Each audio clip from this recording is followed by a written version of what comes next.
¿Tienes tú las municiones y los argumentos para rebatirlo? Si te para un mormón y te dice, pues que somos dioses, ¿puedes tú mostrarle algún versículo en la Biblia demostrando la divinidad de Cristo y de que no somos dioses? Y es importantísimo que todos los cristianos, en el mundo que nos encontramos, del ateísmo, del escepticismo y del agnosticismo, materialismo, humanismo, evolucionismo y todos los ismos e ideologías que hay, que entendamos claramente qué es la Biblia. Miren ustedes, si yo pongo la Biblia del lado derecho y pongo a la izquierda las doctrinas y convenios y la perla de gran precio del libro de los mormones, el Ramayana o los Vedas de la India, el Menji Chu Siu Da Huese de Confucio, el Tripitaka y el Lotus de Buda, el Corán del Islam y la Biblia del lado derecho, ninguno, escuchen esto, ninguno de los libros que se consideran sagrados tiene las evidencias científicas, arqueológicas, antropológicas, genéticas, físicas, históricas, literarias, poéticas, psicológicas, sociológicas que tiene la Biblia. La Biblia es un libro indiscutiblemente singular y no existe en los billones de volúmenes de literatura en el mundo entero algún libro que se le pueda comparar. Actualmente tengo ya 35 años, no de edad, ¿verdad? Ni de convertido, de predicar y dar este mensaje a las naciones del mundo.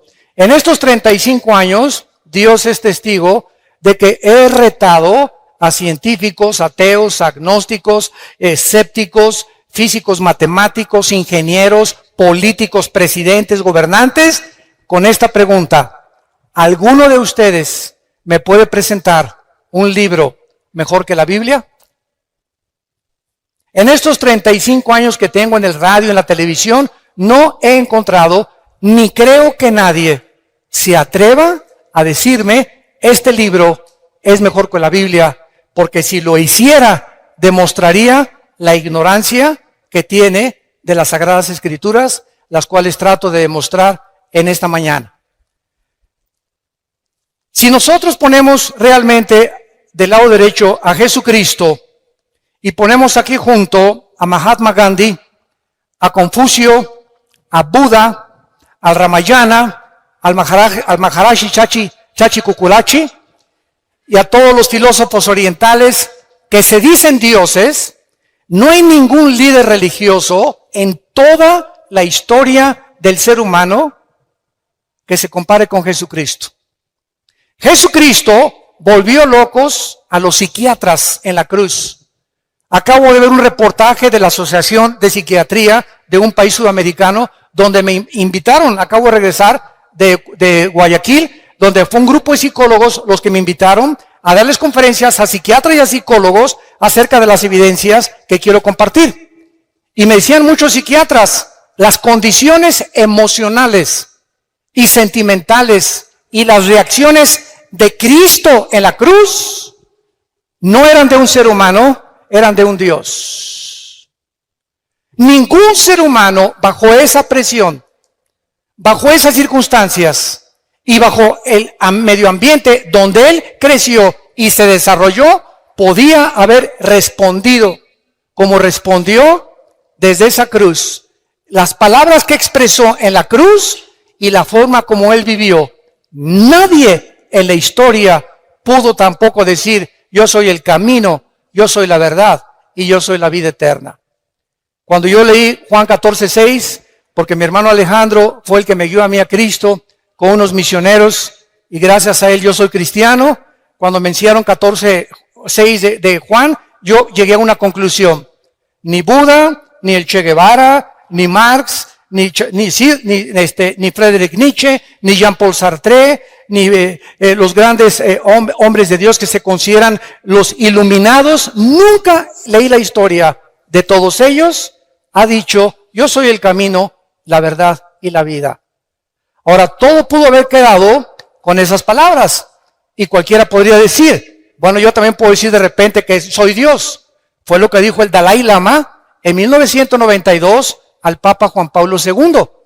Y cuando vi en el periódico que el Dalai Lama le dijo al Papa que él era Dios, le mandé un correo a la embajada de China preguntándole, ¿nos puede usted anunciar cuándo se va a morir y resucitar?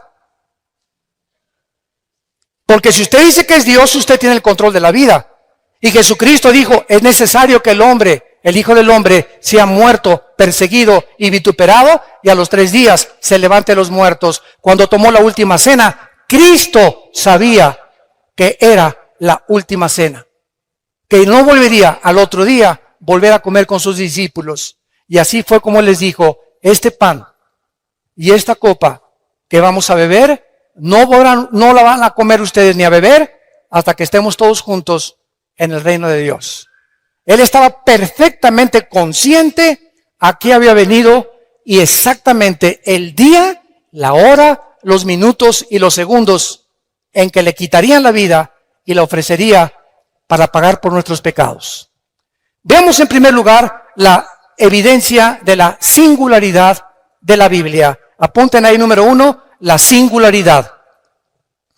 La Biblia fue el primer libro en haber sido escrito en la imprenta de Gutenberg, 1455. El primer libro que se haya impreso en una imprenta fue la Biblia y se llamó la Vulgata Latina, que fue traducida posteriormente por un monje llamado Jerónimo. La Biblia es el libro más vendido, más publicado, más traducido a más idiomas, a más de 4.850 idiomas y dialectos que ningún otro libro jamás en la historia.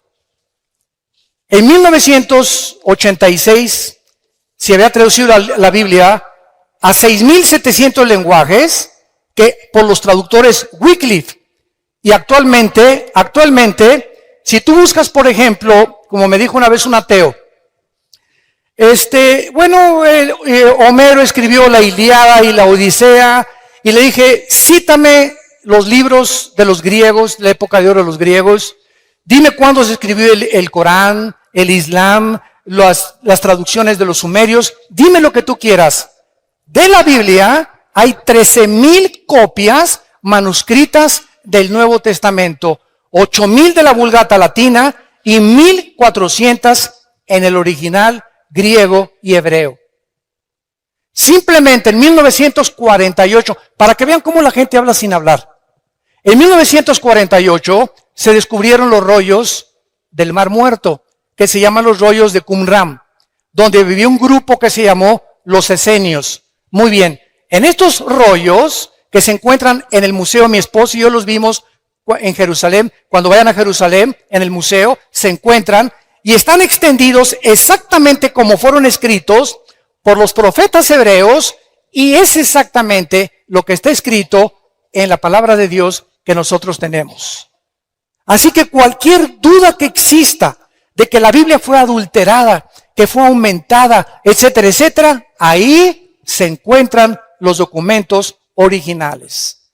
Ahora bien, en el último siglo, la Biblia ha comenzado a traducirse, que la Biblia del joven, la Biblia de la esposa, la Biblia de los jóvenes, etcétera, etcétera, y todas las traducciones modernas están de alguna u otra manera alteradas por la Sociedad Bíblica Internacional. ¿Por qué? Porque entonces dijeron ellos, no podemos vender la Reina Valera de 1960 ni la King James, que son las mejores traducciones de los textus receptus, o sea, de los textos recibidos originales. No podemos, dijeron ellos, y tenemos que seguir con el negocio, y tenemos que seguir imprimiendo Biblias de color de rosa, moradas, verdes, amarillas, para seguir vendiendo por intereses económicos, desgraciadamente. Entonces, una de las peores versiones que hay se llama la Nueva Versión Internacional, que sustrajeron 26 versículos del Nuevo Testamento. Yo no se lo recomiendo a nadie.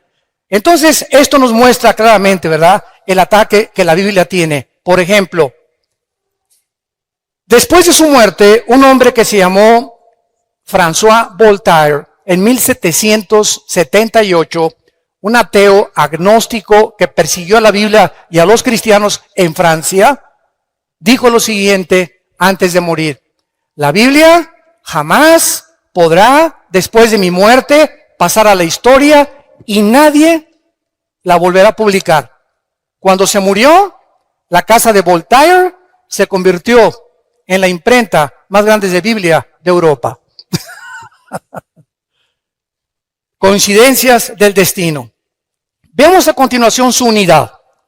La Biblia es un compendio de 66 libros. Vean esto, son 66 libros que hacen un solo compendio. Estos 66 libros fueron escritos en 1500 años. En 1500 años. El último libro que se escribió en el siglo I después de Cristo fue el libro del Apocalipsis. Estos 66 libros fueron escritos por más de 40 hombres diferentes. Unos fueron reyes, otros campesinos, pescadores, poetas, granjeros, médicos como Lucas, oficiales del gobierno y ministros de Hacienda como Isaías, etcétera, etcétera. Sin embargo, la grandeza y la peculiaridad y la consistencia que mantienen estos 66 libros es de carácter sobrenatural. Déjenme explicarles.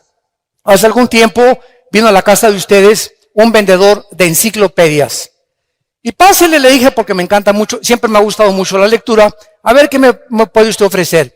Y pues ahí sacó su laptop y ya me mostró las nuevas versiones del Tesoro de la Juventud, Enciclopedia Británica, bla, bla, bla, bla.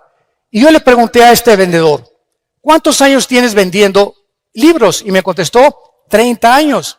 Dije, hijo, toda tu vida la has dedicado a vender libros.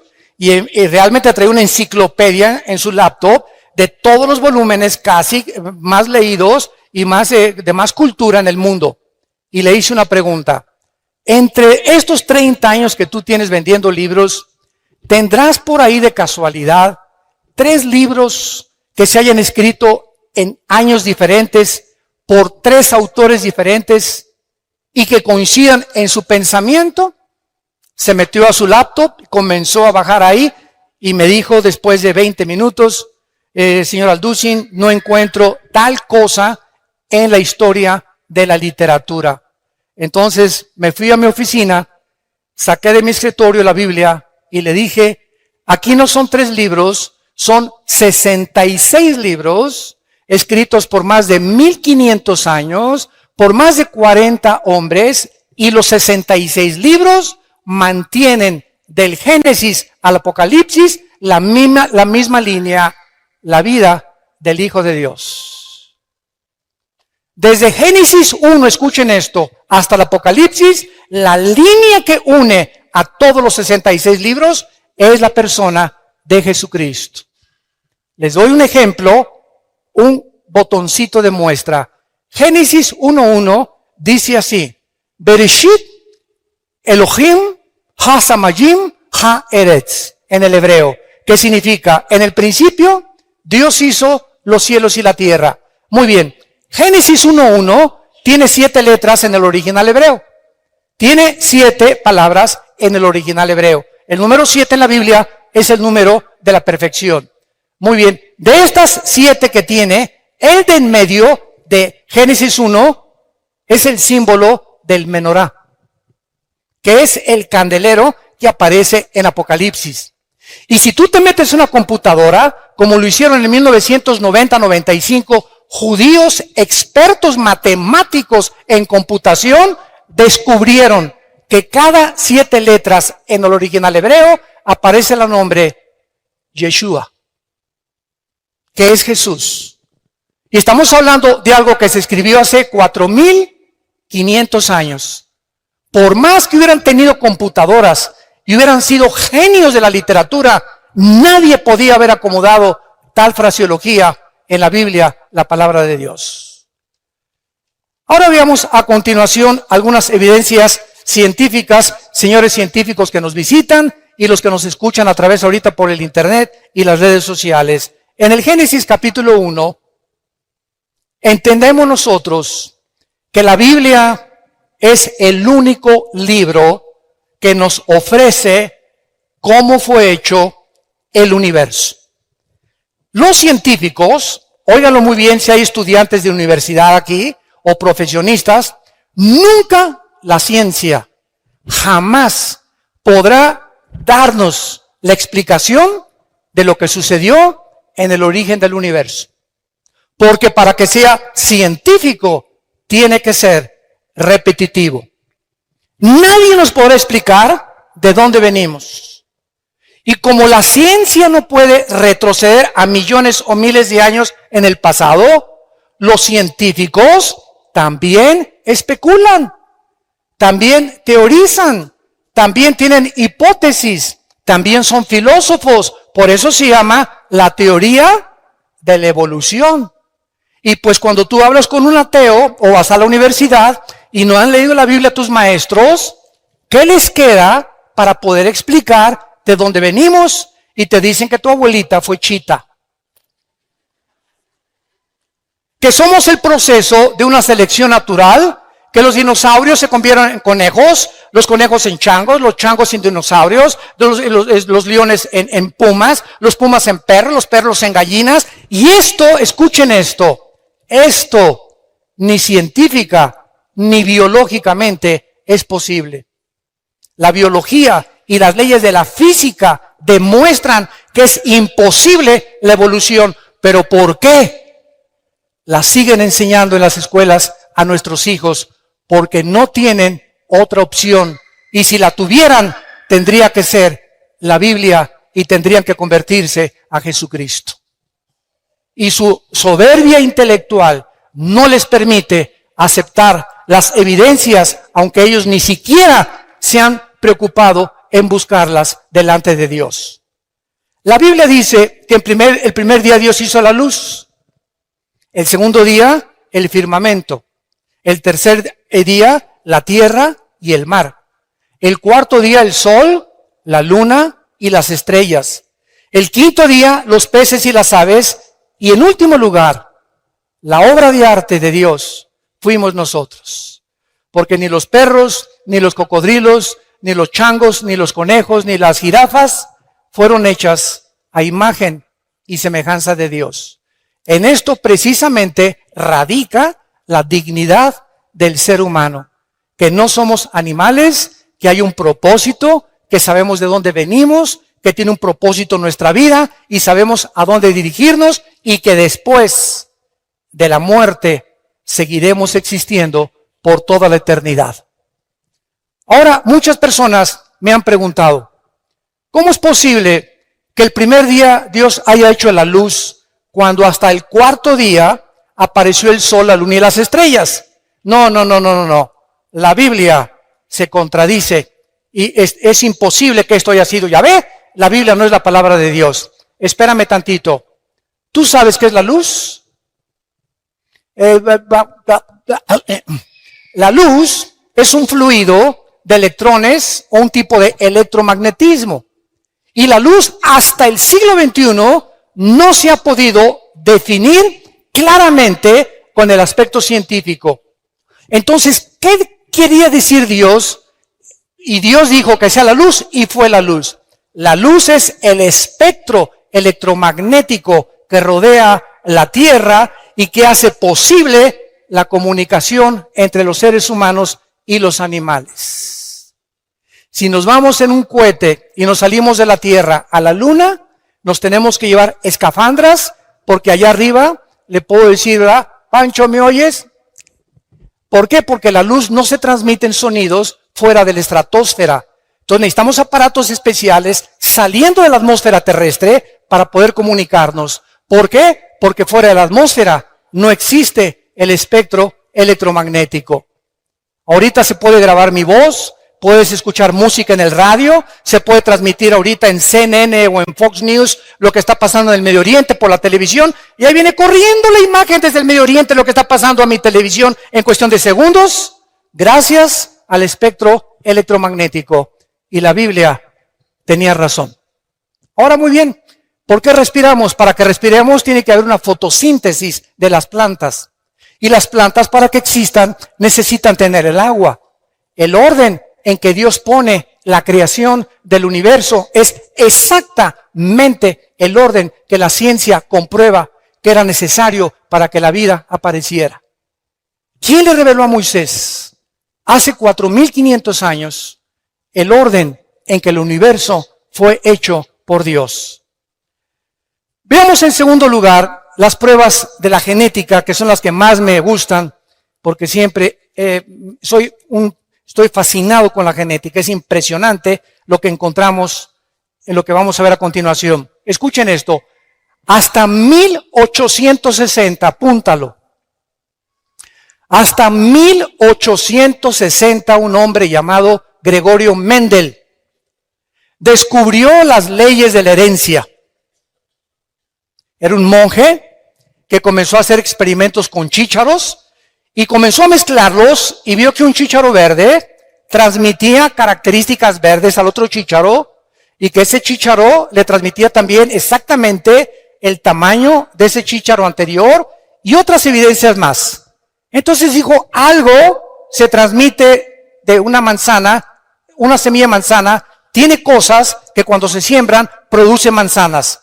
La semilla de la uva produce uvas, la de la papaya produce papayas. Él descubrió que algo dentro de las semillas propagaba la consistencia, el tamaño, el color y hasta las vitaminas de la información que tenían las semillas. Pero él no tenía microscopio todavía. Y hasta 1954, el doctor James Watson gana el premio Nobel cuando descubre el ácido desoxirribonucleico, el ADN. Y este hombre gana el premio Nobel y descubre que en las billones de células que el cuerpo humano contiene, estamos compuestos de billones de células, en cada una de las células contenemos un software. Para hablarles en idioma del siglo XXI, cibernético. Cada célula de nuestro cuerpo contiene información genética codificada. Cuando hay información inteligente, la materia no la puede producir. La materia no puede producir el pensamiento, ni la materia puede producir la conciencia. Por eso es una de mis armas favoritas a los ateos, que son mi plato favorito. Y siempre les digo a los ateos, bueno, ustedes, a ver, explíquenme el universo, ¿no? Una explosión, el Big Bang. ¿Así? ¿Y quién produjo la explosión? ¿Qué se encontraba antes de la explosión? Para que haya una explosión tiene que haber una causa, porque toda causa tiene un efecto, y todo efecto tiene una causa. Ok, vamos a seguir esa línea de pensamiento que los ateos dicen. De una explosión surgió la materia. Ok. ¿Y la materia produce el pensamiento? ¿La materia produce la conciencia? ¿Es la materia inteligente? Entonces, ¿de dónde vino la conciencia que los seres humanos tenemos, que no tienen los animales, a la que llegaron los griegos? Aristóteles, Sócrates, Demóstenes eran más inteligentes que los ateos del siglo XX, porque los griegos del siglo de 150 antes de Cristo, escuchen lo que dijeron: pienso, luego existo, existo, luego vivo. Vivo, tiene que haber una causa, esta causa no puede estar dentro de mí, esta causa tiene que estar fuera de mí.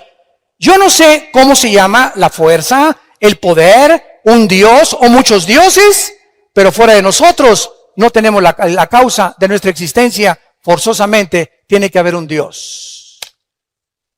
Es increíble que la filosofía del siglo XX no haya superado la filosofía del siglo de oro de los griegos. Los griegos, siguiendo una línea de lógica elemental, concluyeron que tiene que haber un Dios. Tiene que haber un principio y tiene que haber un final, por la misma lógica del razonamiento que Dios nos ha dado.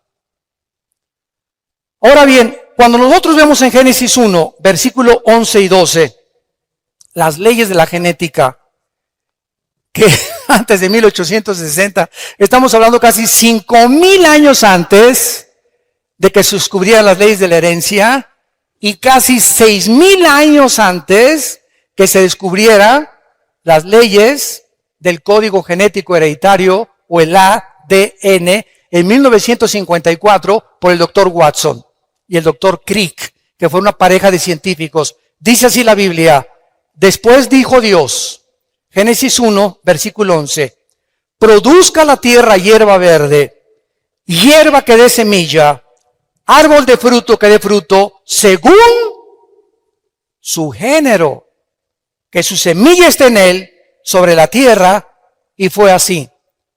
Produjo pues la tierra hierba verde, hierba que da semilla, según su naturaleza, árbol que da fruto, cuya semilla está en él, según su género, y Dios que era bueno.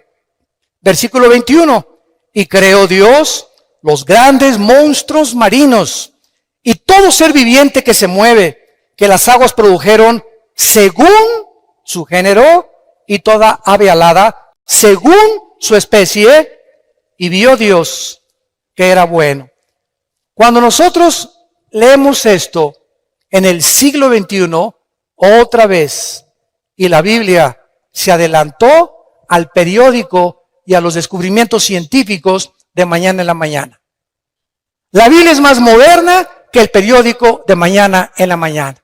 La Biblia ya establecía las leyes de la genética, que una semilla de uva tiene un código genético que determina que cuando se siembre crezca no como plátano, ni como naranja, ni como papaya, sino que crezca con las características de la información que ahí le pusieron el que creó esa semilla. Y además esa semilla trae características antioxidantes para que los seres humanos cuando coman uvas sepan que están tomando antioxidantes. A las semillas de las naranjas tiene un código informativo, un software que Dios les puso para que cuando se siembre den exactamente, según la naranja, las características de la naranja, las vitaminas de la naranja, el color y el tamaño de la naranja, y no plátanos ni papayas. Y cuando Dios hizo al ser humano con espermas del género masculino y a la mujer con cromosomas del género femenino. Y encontramos algo maravilloso, que Dios, les he preguntado esto a mucha gente, ¿quién piensan ustedes que fue primero, el hombre o la mujer? Y todos contestan y voltean a ver a su mamá. Todos aquí, no hay nadie que no haya tenido mamá. No, entonces me contestan, es lógico que Dios haya hecho primero a la mujer. Sin embargo, la Biblia no nos lo explica de esta manera. Y cuando se descubren las leyes de la genética, nos sorprendemos las evidencias científicas, no teorías, con que está avalada y respaldada el registro de la palabra de Dios. ¿Se acuerdan cuando Dios creó a Eva? ¿De dónde la sacó? Muy bien. Primero Dios hace al hombre. Agarra el polvo de la tierra, así de lodo nos hizo a nosotros, varones. Así de lodo a los hombres, ¿verdad? Así toscos, bruscos. Y ya después de que hace a Adán como una estatua, Dios hace esto. Y Adán recibe algo que no recibió Chita. Ni los gorilas, ni los rinocerontes, ni los pájaros, ni los perros, ni los gatos. El hombre recibe el aliento directo, infundido de Dios, porque dice Eclesiastés 3:11 que Dios pone desde ese momento la eternidad en el corazón humano. Dios sopla dentro de él algo que era de él, de Dios. Y por eso somos a imagen y semejanza de Dios. Y después de que Dios crea a Adán, pues lo lleva al huerto y lo pone a labrar el huerto y a poder sembrar en el huerto. Trae a todos los animales para que les pongan nombre. Y ya que Adán vio que Chita no podía ser su novia, ni la jirafa, ¿verdad? Ni ninguna leona, ni ninguna tigresa por ahí. Entonces Dios pone a dormir en capítulo 2 del Génesis Adán, y escuchen lo que pasa. Esto es impresionante. Adán duerme y Dios dice en la Biblia que saca una de sus costillas, porque la palabra del hebreo es Selah, que significa costilla. Y de esa costilla, de ese material genético, saca al hombre. Muy bien. El hombre, para que entendamos esto, tiene 2 cromosomas, X y Y. Los que son médicos aquí nos lo pueden confirmar. El hombre tiene X, Y. La mujer tiene 2 cromosomas sexuales XX.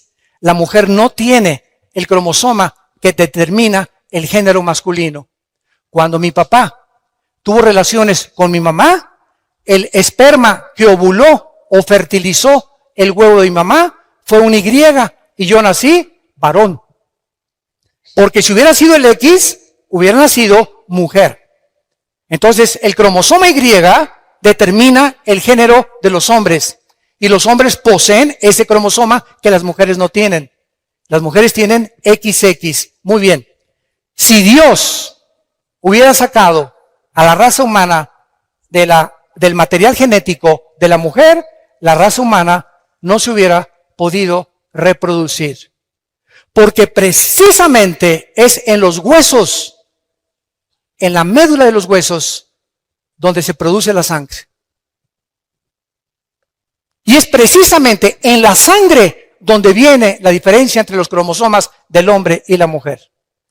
Si vas a un consultorio médico, a los laboratorios del Chopo, por ejemplo, y te hacen un examen de sangre, te dicen si eres hombre o mujer.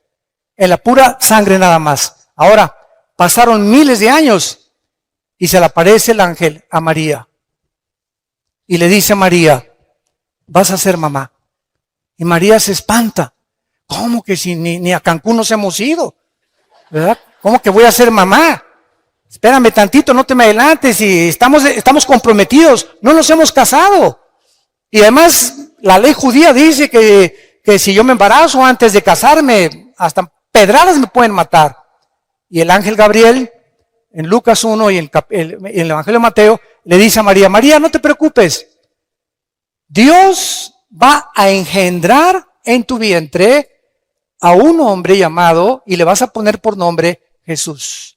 Ni José ni tú le van a poner el nombre.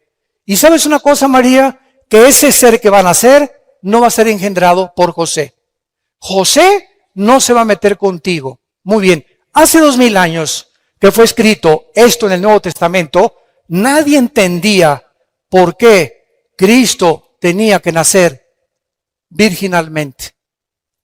¿Por qué José no podía tener relaciones con la Virgen María? Simplemente porque el cromosoma Y de José venía infectado desde Adán. Porque por un hombre entró el pecado y el pecado se transmitió a través de toda la raza humana hasta nosotros. Todos los seres humanos, todos sin excepción, desde Adán, hemos nacido infectados por el pecado. Carlos Marx le decía la lucha de clases. Sigmund Freud, el problema del Medio Oriente y la sexualidad infantil. William Shakespeare, el defecto trágico. Y muchos hombres han tratado de por qué el hombre es contradictorio en su comportamiento. ¿Por qué esa conducta autodestructiva con la cual nacemos? ¿Por qué a los niños no les enseñas a portarse mal? Desde que están chiquitos, un niño al año y medio es el más grande dictador de su casa. Un niño al año y medio, a los 2 años, ¿verdad? A los 3 años, no quiero mi juguete, quiero el de Pepito. No seas eso, niño, no me hagas berrinchito.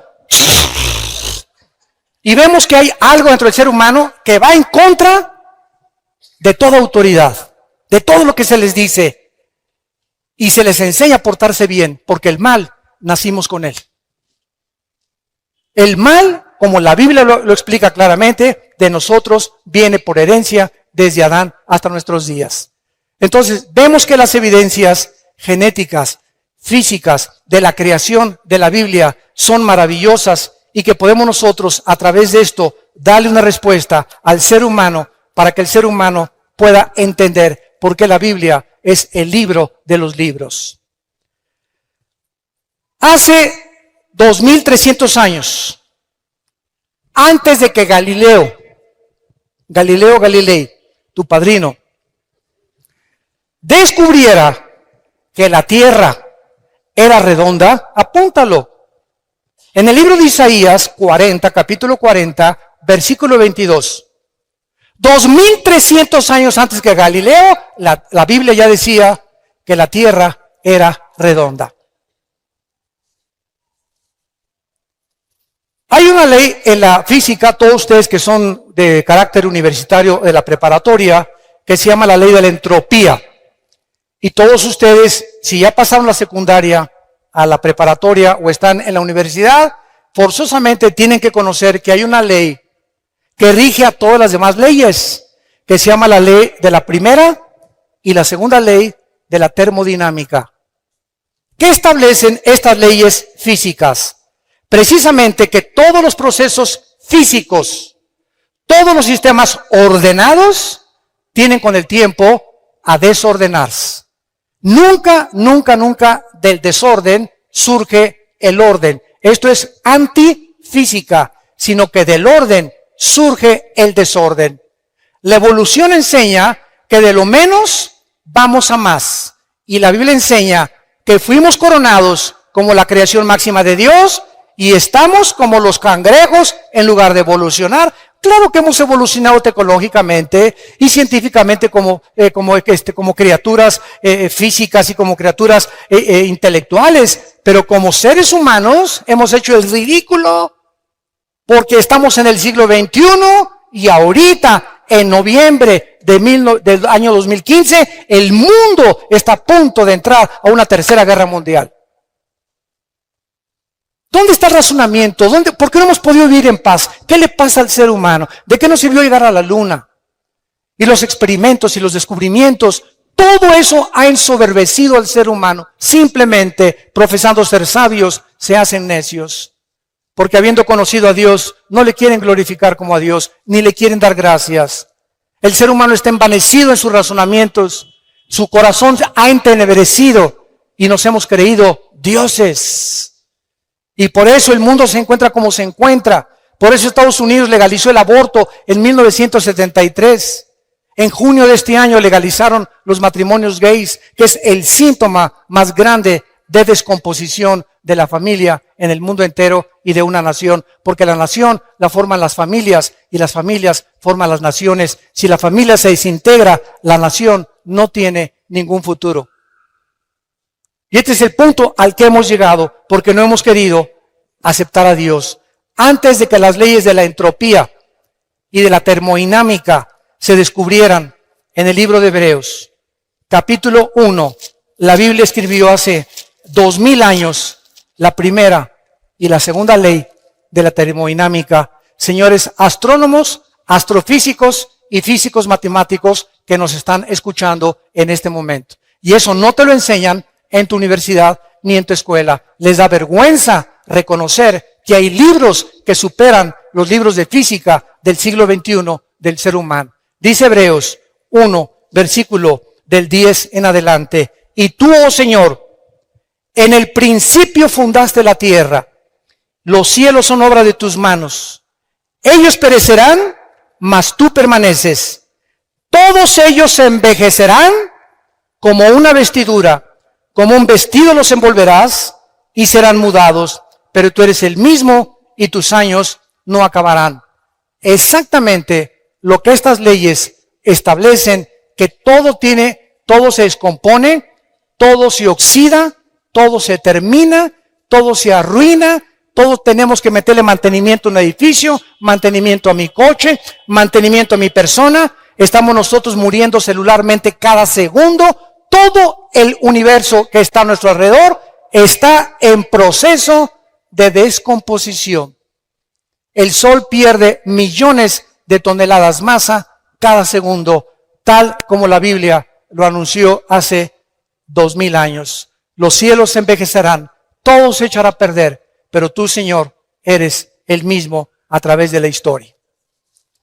Y en último lugar, aunque tengo aquí más de 50 evidencias bíblicas, estas las compartí en Colombia, quiero mostrarles a ustedes las leyes médicas, también evidencias médicas, si hay médicos acá. Todos ustedes conocen la Enciclopedia Británica, muy bien. La Enciclopedia Británica, no la Biblia, la Enciclopedia Británica documenta que en 1845 había un hombre médico llamado Ignacio Semmelweis. Y este médico estaba aterrorizado porque de cada 100 mujeres que parían, se morían 70, 80 mujeres. Dijo, Dios mío, ¿pero qué está pasando?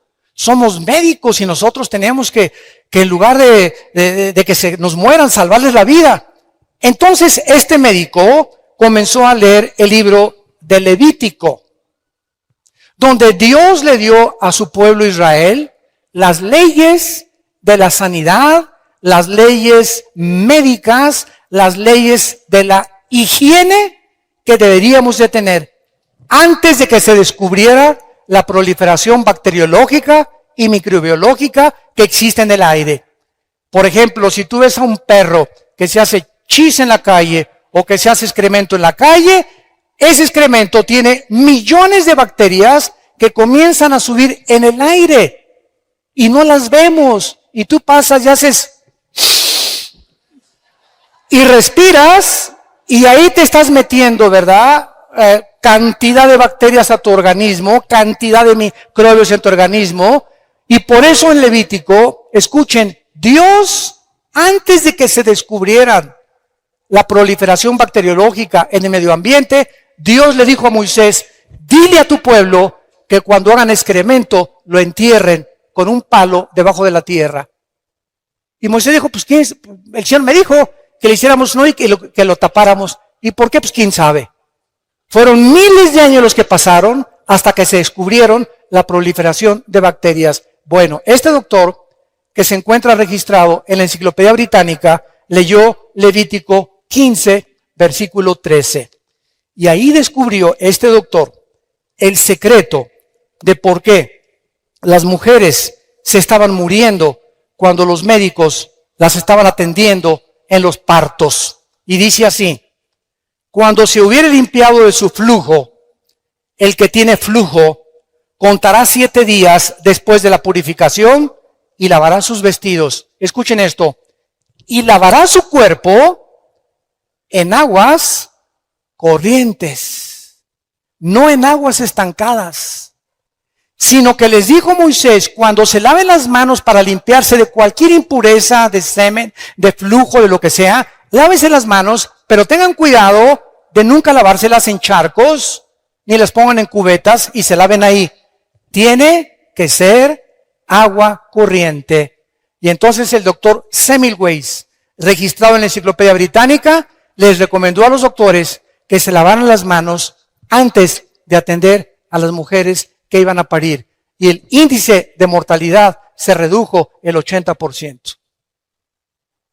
Estaban ellos con sus manos de los tacos del pastor después, se metían a tratar de sacar a los bebés, infectaban a las mujeres y las mujeres se morían por infecciones de la cantidad y millones de bacterias y microbios que tienen las manos. La Biblia tenía razón y ya nos daba, antes de que se descubrieran las leyes de higiene, para que nosotros entendiéramos que ahorita que tú te vas y vas a comprar un taco, asegúrate de lavarte las manos. A sus hijos no los dejen sentarse a la mesa sin lavarse las manos y se van a ahorrar muchísimo dinero en gastroenterólogos y en problemas de cólicos y de retortijones y que, hermano, sácame este espíritu de retortijón que tengo aquí, etcétera, etcétera. Y no te voy a sacar nada. Lo que pasa es que no has entendido que Dios ya nos hace responsable. Él nos dice nuestra responsabilidad. No se va a bajar el ángel Gabriel a lavarnos las manos. Esto forma parte de nuestro ritual diario. Me levanto, me lavo las manos. Antes de comer me lavo las manos. Voy a cocinar, me lavo las manos. Nunca le compren tacos ni tortas a ninguna persona que ustedes vean que reciben el dinero y que les hacen la comida. Nunca lo hagan. Yo me acuerdo de los famosos esquites que estaban tan ricos ahí en el DF, cuando vivíamos en el DF. Llegaba con la hermana, ¿verdad? Y agarraba el esquite, y agarraba el queso y le hacía así al esquite, y con todo y le cobraba y nos los daba para comer. Y nosotros ahí como si nada, ¿no? Qué cochinada, ¿verdad? Imagínense nada más agarrando todos los billetes y con eso manejando la comida. Entonces, todas estas cosas podíamos nosotros evitarnos cuando la Biblia nos da una evidencia de su inspiración sobrenatural. Y para terminar, ¿sabían ustedes que hasta 1970, 80 se descubrieron las leyes del famoso colesterol? ¿Qué es el colesterol? El colesterol, nuestras venas son como tubos. Entonces, el corazón hace eso. Cada vez que hace el corazón, está bombeando sangre. La sangre corre por todas las arterias y todas las venas que llegan hasta la punta de mis pies y recorren hasta la punta de mi cerebro. Entonces, estas mangueras tienen que estar limpias. La sangre tiene que estar limpias. Pero cuando yo como carnitas, qué ricas, ¿verdad? Tacos al pastor, qué ricos. Camarones, qué ricos. Langosta, mucho más. Es la que más colesterol tiene. Y los alimentos que que degustamos y que creemos, ¿verdad?, que son buenísimos. Bueno, por ejemplo, un muchacho de 20, 25 años se puede comer 3 tacos al pastor a la semana y su condición física la va a resistir. Pero si pasamos de los 40 llegamos al 5º piso ya pasamos del 5º piso, ¿verdad? ¿Qué es lo que hay que hacer? Cuidar nuestra dieta. Y lo más importante, el colesterol. Muy bien. Si yo no cuido el colesterol y como mucha grasa animal.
O mucha carne, por ejemplo, o muchos camarones, o muchas cosas que Dios prohíbe en Levítico capítulo 11, mis venas, la tubería, se comienzan a bloquear. Entonces se aprietan las venas y el corazón hace...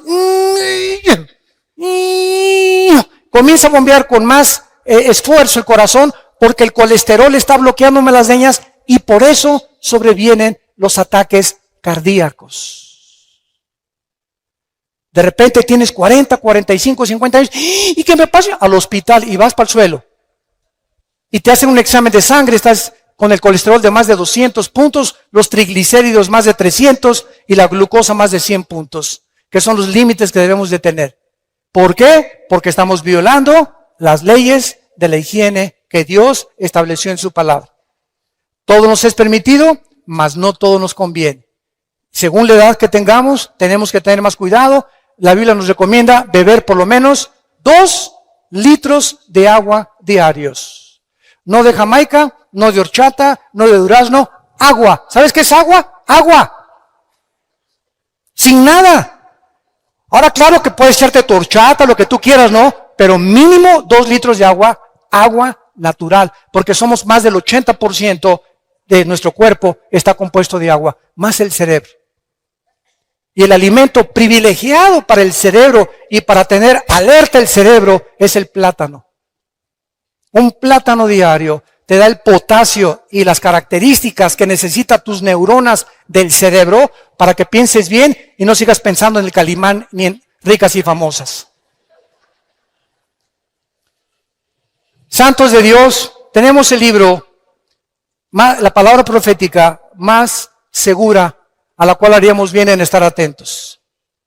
Qué privilegiados somos nosotros los cristianos, de tener un mapa, un GPS, una brújula, que me diga cómo tratar a mi esposa, qué es el matrimonio, cómo debe ser mi noviazgo, cómo debo manejar mis negocios, ¿Cómo debo de manejarme en la sociedad? ¿Cómo debo de pensar? ¿A dónde me dirijo? ¿Cómo sacar de mi vida el estrés? La ansiedad fuera de mi vida. No. Confío en Dios. Él es mi Salvador, mi roca, mi castillo. Oh Dios, en ti confiaré. Fuera estrés de mi vida. Ahora sí he descubierto que el estrés es la enfermedad que produce el 60% de las dolencias físicas y mentales del ser humano. El estrés. La clínica Rochester en Mayo en Rochester y el hospital Hopkins en Estados Unidos coordinaron y coincidieron por primera vez el año pasado que el estrés es la enfermedad más grave del ser humano del siglo XXI. España es el país que más pastillas tranquilizantes consume. Es el país donde hay más abortos y donde hay más divorcios en todo el mundo, en España. Y en México no nos quedamos ya para atrás. Cantidad de ustedes están recurriendo a Valium, a Prozac, a tranquilizantes nerviosos para poder funcionar químicamente. Y te estás drogando sin que tú te des cuenta. ¿Por qué? Porque no crees que Dios dijo, mi paz les dejo, mi paz les doy. Hace 2000 años el Hijo de Dios nos trae la medicina antes de que la enfermedad surgiera, el estrés. ¿Qué es el problema de la gente estresada? Que no tiene paz. Y si tú no tienes paz, no puedes pensar. Si no tienes paz, no puedes orar. Si no tienes paz, no puedes venir a la Biblia. Porque como Pepita en Comal llegas, ¿verdad? Y el Espíritu Santo te dice, aplácate, sereno moreno primero. Tranquilino pino cocolino. Ya que te calmes, ya que te tranquilices, dice el Espíritu Santo, me podré comunicar a tu espíritu. Pero en el estado en que tú te encuentras, no vas a discernir la voluntad de Dios para tu vida. Por nada estén afanosos, sean conocidas sus problemas con toda oración y súplica en el Espíritu. Y la paz de Cristo, que sobrepasa todo entendimiento, guardará nuestros pensamientos y nuestros corazones en Cristo Jesús. Shalom, que tengan paz.